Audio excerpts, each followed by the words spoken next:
नमस्कार दोस्तों, मैं Akshay Kumar, founder and CEO plan your investment. आज हम जबरदस्त मोटिवेटेड हैं क्योंकि हमारा सबसे फेवरेट विषय पर बात हो रहा है। श्रीमद् भागवत गीता को आप लोगों को क्यों पढ़ना चाहिए और कैसे पढ़ना चाहिए। बहुत ही जरूरी पुस्तक है और हमारे लाइफ को चेंज करने में इसी पुस्तक का सबसे महत्वपूर्ण योगदान है।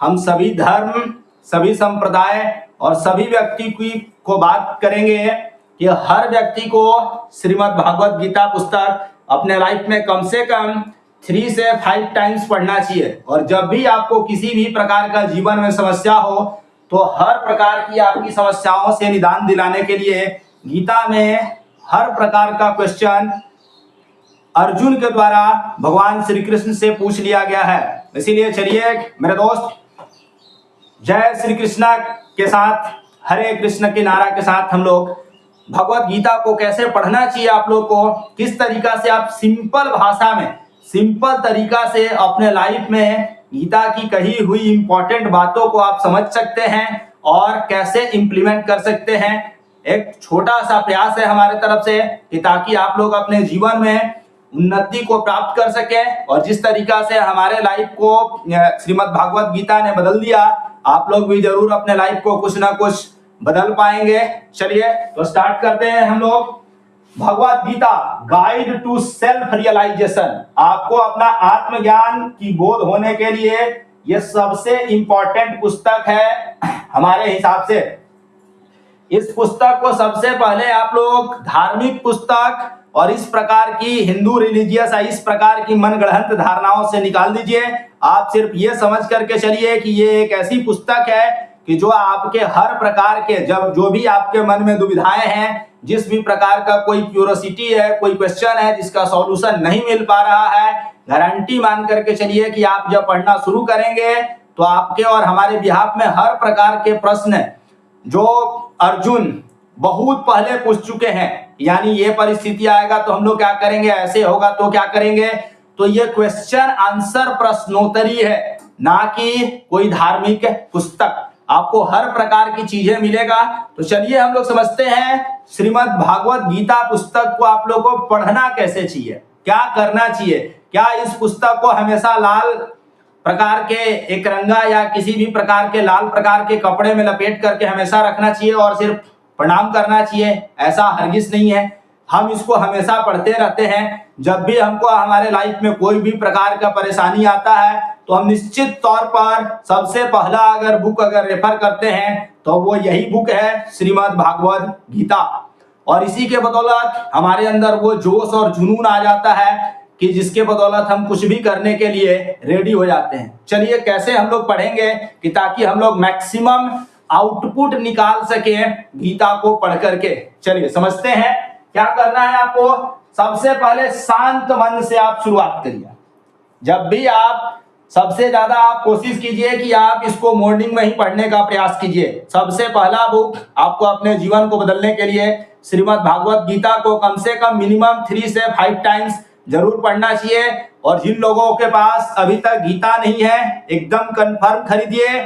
सबसे पहला बुक पर इन्वेस्टमेंट कीजिए श्रीमद् भागवत गीता, क्योंकि दुनिया के सबसे महानतम मोटिवेशनल स्पीकर भगवान श्री कृष्ण ही है। उनसे अच्छा कोई भी व्यक्ति मोटिवेशन का कोई गुरु ही नहीं है। उनके बताए हुए मार्ग पर ही आज बहुत सारे जितने भी आज के डेट में मोटिवेशनल स्पीकर हैं वो चल रहे हैं। तो सबसे पहले इंपॉर्टेंट गुरु जो motivational speaker, business coach, consultant, जिनको जो कह लीजिए वो सब थे अपने लाइफ में। तो इसीलिए हम लोगों को उसी बुक से लेसन लेकर के सीखना है कि कैसे हम लोग अपने लाइफ को प्रोस्पेरिटी की ओर जोड़ पाए। तो सबसे पहला आपको शांत मन के साथ शुरुआत करना है। ठीक है, गीता को पूजा पाठ की तरह नहीं बल्कि जीवन मार्गदर्शक के रूप में पढ़ें। पढ़ने से पहले मन शांत कर लें, ये सबसे इंपॉर्टेंट काम है। जब तक आप शांत मन से गीता को नहीं पढ़ेंगे और पहला बार ही आप पढ़ेंगे तो आपको 90% चीजें समझ में नहीं आएगा। ये भी हम क्लियर बता रहे हैं आपको। गीता में बहुत गूढ़ तरीका से लिखा हुआ है और ऊपर से संस्कृत में है, लेकिन उसका आपको हिंदी अनुवाद मिल जाएगा। उस किताब को पढ़िए, उसका एक्सप्लेनेशन पढ़िए, उसके बाद आपको समझ में आ जाएगा। हम लोग गीता पर हर सप्ताह एक लगभग 30 से 50 मिनट का हम लोग वीडियोज करेंगे, यानी गीता ज्ञान की एक सीरीज, जिसको भी आप लोग यूट्यूब के माध्यम से देख सकते हैं। और वहां भी हम लोग, उसमें भी हम लोग लाइव आएंगे, गीता पर इंटरेक्शन करेंगे। क्यों आज के डेट में, कलयुग में भी गीता उसी तरीका से सार्थक है हमारे जीवन को बदलने में, जिस तरीका से पुराने जमाने में अर्जुन को भगवान श्री कृष्ण के उपदेश से उनको बेनिफिट हुआ था, हम लोगों को भी निश्चित तौर पर बेनिफिट होगा। तो सबसे पहला तो ये बात हो गया कि आपको शांत मन से शुरुआत करना है। गीता पढ़ना कैसे है, गीता के बारे में हम लोग थोड़ा बेसिक चीजें, बेसिक कॉन्सेप्ट समझ लेते हैं। श्रीमद् भागवत गीता में कुल 18 अध्याय है। कुल कितने अध्याय हैं? 18 अध्याय है। ठीक है, 18 अध्याय को मिलाकर के टोटल 700 श्लोक हैं। आपको 700 श्लोक को पढ़ना है। तो उस 700 श्लोक में बमुश्किल आज के कलयुग के टाइम में हम लोगों के लिए 100 श्लोक इंपॉर्टेंस रखता है, बाकी श्लोक का बहुत ज्यादा महानता नहीं है। तो इस 100 श्लोक में से आपको 700 श्लोक में से 100 श्लोक ऐसा है जिसका बहुत महत्व है, और कुछ ऐसे चैप्टर्स हैं जिसका बहुत महत्व है, जिनको आपको कम से कम 5 बार, 10 बार, 20 बार, जब तक समझ में नहीं आ जाए आपको और आप अपने लाइफ में उसका उपयोग नहीं करने लगे, तब तक आपको पढ़ना चाहिए उस श्लोक नंबर को। चलिए, प्रतिदिन अगर मान लेते हैं फर्स्ट टाइम आप पढ़ना शुरू कर रहे हैं, तो ज्यादा नहीं, आपको डेली 10 श्लोक पढ़ना चाहिए। ठीक है, या अगर आप चैप्टर वाइज पढ़ सके तो आपको एक चैप्टर पढ़ना चाहिए। चैप्टर वाइज पढ़ेंगे तो आपको 18 दिन लगेगा कंप्लीट करने में श्रीमद् भागवत गीता को। अगर आप डेली 10 श्लोक के हिसाब से पढ़ेंगे तो आपको 70 दिन लगेगा। अब आप खुद अपने समय और अपने अनुकूल आप देख सकते हैं कितने दिनों में और कितने तरीके से आप पढ़ सकते हैं। यही है गीता की स्पेलिंग्स और गीता का समझ।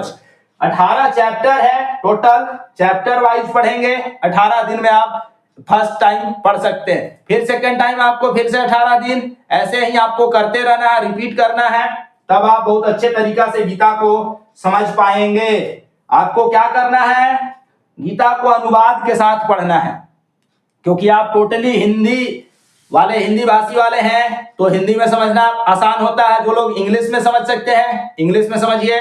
जो लोग जिस लैंग्वेज में गीता को समझना चाहते हैं, हर लैंग्वेज में गीता को पब्लिश किया जाता है, ट्रांसलेटेड किया हुआ। ओरिजिनल तो संस्कृत ही रहेगा, लेकिन उसका ट्रांसलेशन लगभग हर वर्जन में अभी आज की डेट में अवेलेबल है, तो आप इसका उपयोग कर सकते हैं। मान लेते हैं अगर आपको संस्कृत नहीं समझ में आता और हिंदी अनुवाद आपको चाहिए, तो 2 जगह से हिंदी अनुवाद होता है जो बहुत अच्छा है। सबसे पहला है गीता प्रेस गोरखपुर से छपता है, वहां से आप श्रीमद् भागवत गीता खरीद सकते हैं। या दूसरा स्वामी प्रभुपाद के द्वारा लिखा हुआ गीता, ये दोनों गीता में से आपको जो हो, या दोनों आप खरीद करके आराम से इसको पढ़िए, अपने जीवन में चमत्कार को होते हुए देखिए।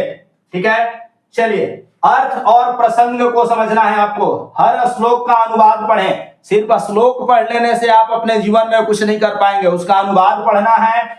और सोचे कि भगवान कृष्ण अर्जुन को क्या समझाना चाहते हैं। मतलब जिस भी क्वेश्चन को आप पढ़ें तो सोचे कि ये क्वेश्चन मेरा है और भगवान हमको क्या मार्गदर्शन दे रहे हैं। अर्जुन सिर्फ एक निमित्त मात्र है। अर्जुन कहने का मतलब हम और आप सभी लोग, यानी हम लोग आज के डेट में अर्जुन है, और भगवान की वो जो वाणी है या भगवान का जो कहा हुआ कथन है, निष्कर्ष है, जो वो मैसेज देना चाहते हैं हम लोगों को कि हम लोग को ऐसी परिस्थिति में ऐसा क्या करना चाहिए, उस मैसेज को सुन करके, सीख करके अपने जीवन में लागू करना चाहिए। तब हमारे लिए बहुत अच्छे तरीका से हमारा जीवन सुचारू रूप से चल पाएगा। यही है गीता का इंपॉर्टेंट मैसेज। और क्या करेंगे, नोट्स बनाना है आपको। बिना नोट्स का आप गीता पढ़ने का कोई विशेष अर्थ और कोई प्रयोजन नहीं हो पाएगा। आपको जब पढ़ना है तो आपको एक अच्छे तरीका से एक नोट्स बनाना है अपना।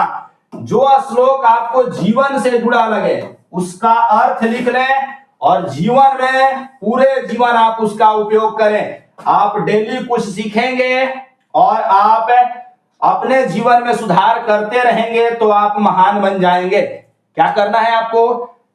ऐसा मान लेते हैं कि जैसे बताएं कि 700 श्लोक में 100 श्लोक कलयुग में चल सकता है और उसका इंपॉर्टेंस है हमारे जीवन पर। उन 100 श्लोक को आपको 5-7 बार पढ़ करके उसका नोट्स बनाना होगा और उसको अपने जीवन पर लागू करना होगा कि किस तरीका से हम इस चीज को पढ़ करके सीख सकते हैं और इससे हम अपने जीवन को कैसे अच्छा बना सकते हैं। यानी हम अपने आप को अपग्रेड कैसे कर सकते हैं, अपने आप को अप टू डेट कैसे रख सकते हैं आज के दौरान, आज के इस कलयुग के भागम भाग जीवन में हम अपने आप को शांत कैसे रख सकते हैं और हम अपने आप को स्वार्थ से कैसे बचा सकते हैं और एक अच्छा जीवन कैसे जी सकते हैं। ठीक है, नियमित अभ्यास करना है आपको, रोज गीता पढ़ना आदत बना लीजिए। ठीक है, इससे जीवन में आपका क्या क्या हो जाएगा? पहला तो स्पष्टता आ जाएगा, एकदम क्लैरिटी आ जाएगा आपके जीवन में। पहला क्वालिटीज गीता पढ़ने से पेशेंस बिल्ड होगा आपके जीवन में और आत्मविश्वास यानी कॉन्फिडेंस। ये 3 चीजों की जो कमी है आज के डेट में कलयुग में सभी लोगों में लगभग पाया जा रहा है। सबसे पहले लाइफ में क्लैरिटी नहीं है, वो क्लैरिटी मिल जाएगा, विजन मिल जाएगा, पर्पस मिल जाएगा। आप जो करना चाहते हैं उसमें निश्चित तौर पर सफलता मिल जाएगा, ये गारंटी है अगर आप अच्छे तरीका से श्रीमद् भागवत गीता को डेली पढ़ते हैं तो। अब सबसे इंपॉर्टेंट हमारे तरफ से मैसेज है, हम इस किताब को जब बहुत बार पढ़ चुके हैं तो हम उसमें से सिर्फ 5 अध्याय सबसे महत्वपूर्ण निकालें और समझें जिसको हर संप्रदाय, हर रिलीजियस, हर प्रकार के व्यक्ति को पढ़ना चाहिए। वो है 5 अध्याय। चलिए आप लोगों के सामने रखा हुआ है। सबसे पहला अध्याय है अध्याय नंबर 2, जिसको आपको एकदम कंप्लीट पढ़ना चाहिए। सांख्य योग यानी ये ज्ञान योग के बारे में है, क्योंकि कोई भी व्यक्ति हो जब तक अपने जीवन में ज्ञान को महत्व नहीं देगा वो उन्नति नहीं कर सकता है। तो ज्ञान के बारे में आपको सीखना है कि कैसे आप अपने जीवन में ज्ञान की वृद्धि कर सकते हैं। यह चैप्टर 2 सांख्य योग से आपको मिलेगा। चैप्टर 3 कर्म योग, आपको एक कर्म योगी बनना है। और गीता में कैसा कर्म योगी बनने के लिए कहा गया है? निष्काम कर्म करना है। निष्काम कर्म करना का मतलब क्या होता है? फल की चिंता नहीं करना है।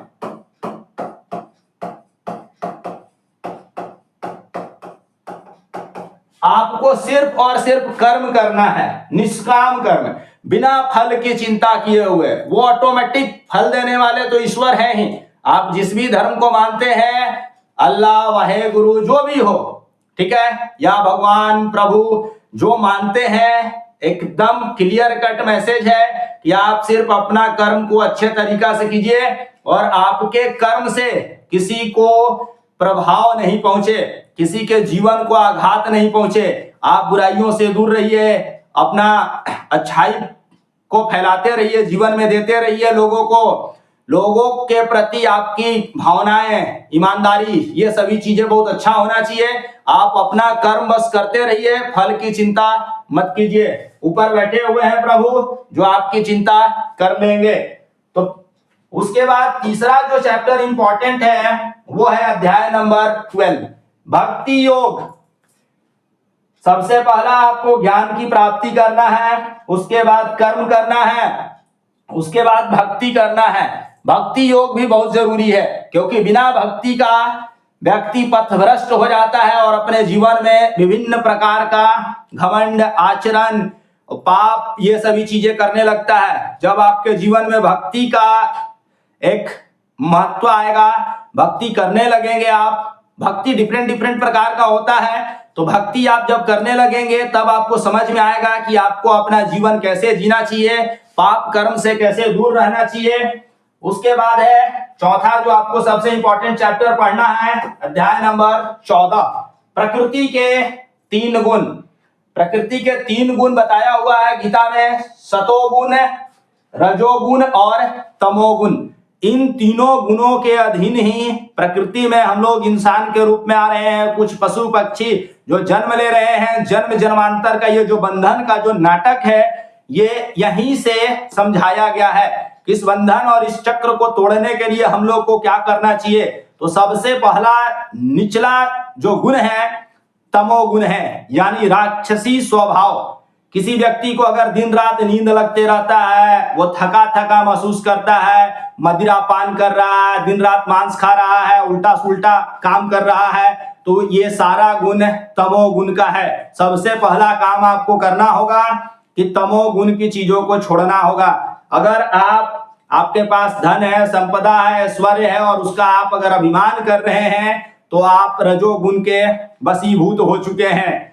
और अगर मान लेते हैं कि जिसके पास ज्ञान है, नॉलेज, तो अगर वो उस व्यक्ति के पास है और उसको वो संभाल नहीं पा रहा है और उसका अहंकार कर रहा है, तो वो व्यक्ति सतोगुण के प्रभाव में आ चुका है। तो यानी ये तीनों गुण ही बंधन और बांधने वाला है व्यक्ति को। लेकिन रजोगुण जो है बहुत ज्यादा बांध देता है। व्यक्ति दिन रात भाग रहा है, अच्छा घर, अच्छा गाड़ी, और इसके चक्कर में दिन रात भाग रहा है, अपना जीवन समझ ही नहीं पा रहा है। केलू का बैल बन गया है, बंधुआ मजदूर के तरीका से लोग नौकरी कर रहा है, काम कर रहा है दिन और रात। तो इस कॉन्सेप्ट को तोड़ने के लिए आपको ये चैप्टर समझना पड़ेगा। चैप्टर 14 प्रकृति के 3 गुण। अब बात करते हैं अध्याय 16। किस प्रकार के गुण वाले व्यक्ति को असुर कहा जाता है, यानी दैत्य, राक्षस, जो भी कह लीजिए कलयुग में, और किस प्रकार के गुण और स्वभाव और आचरण करने वाले व्यक्ति को दैवी स्वभाव या दैवी गुण कहा जाता है। तो हम लोग जब इस चैप्टर्स को पढ़ेंगे तब समझ में आएगा कि आखिर हमारे अंदर कौन सी प्रवृत्ति या कौन सा स्वभाव सबसे ज्यादा उभर कर आ रहा है। क्या हम आसुरी प्रवृत्ति वाले हैं या हम दैवी शक्ति से युक्त प्रवृत्ति वाले व्यक्ति हैं। तो ये 5 चैप्टर्स आप लोगों को कम से कम इसको 5 टाइम्स तो जरूर पढ़ना चाहिए हर चैप्टर को। और बाकी जो भी गीता की चैप्टर्स हैं उनको आप 1 बार 2 बार पढ़ सकते हैं, लेकिन ये 5 चैप्टर्स को आपको बहुत अच्छे तरीका से कम 5-5 बार पढ़ना चाहिए, क्योंकि इसमें सभी धर्म के लोग पढ़ सकते हैं। इसमें बस जीवन में जो हम लोगों को चाहिए, जीवन को कैसे जिया जाए, वही 5 चैप्टर्स दिए हैं आप लोगों के लिए। तो ये चीजें हैं, ये छोटा सा प्रयास है हमारे तरफ से श्रीमद् भागवत गीता, यानी कि प्रभु श्री कृष्ण के द्वारा दिया हुआ मैसेज कि कलयुग में भी हम लोग अच्छा जीवन कैसे जी सकते हैं, उस पर हम लोग प्रयास कर रहे हैं। और हम अपने तरफ से जो गीता को सही तरीका से पढ़े हैं उसका हम लोग ऐसे ही सार बनाते रहेंगे, आप लोगों तक पहुंचाते रहेंगे। तो चलिए मेरे दोस्त, अगर हम लोगों का प्रयास आप लोगों को अच्छा लग रहा है तो चैनल को लाइक कीजिए, सब्सक्राइब कीजिए, वीडियो को अपने दोस्तों परिवार तक शेयर कीजिए और गीता ज्ञान बढ़ा